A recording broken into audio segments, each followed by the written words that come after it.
Tens of thousands of people marched through the heart of Moscow over the weekend to mourn Russia's opposition leader Boris Nemtsov, who was shot dead in front of the Kremlin last Friday.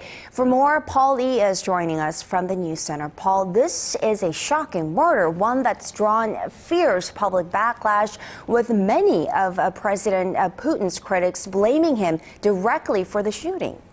That's right. Up to 70,000 have called for justice for Nemtsov's murder, according to protest organizers. Officials are investigating the case, but given the political situation in Russia, there are those feels that are responsible, but those responsible will never be found.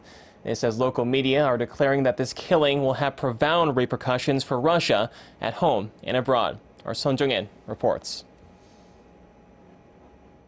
Tens of thousands of people gathered in central Moscow on Sunday carrying Russian flags and marching alongside the river Moskva.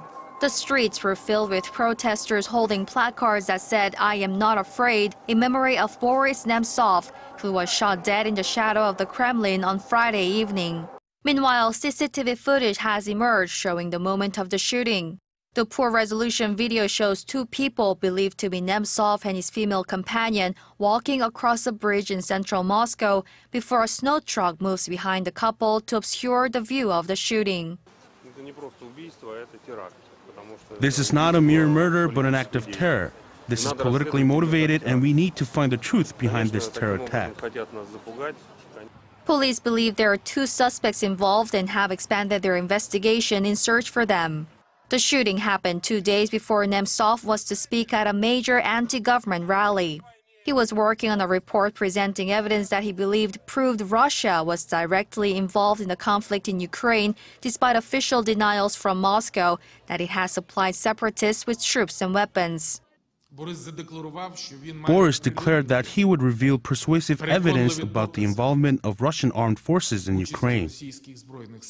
Russian President Vladimir Putin has described the killing as a provocation and pledged to do everything to find and prosecute the killers and punish them. However, there are fears those responsible will never be found.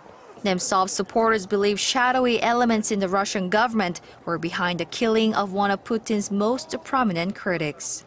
Sohn Jung-in, Arirang News.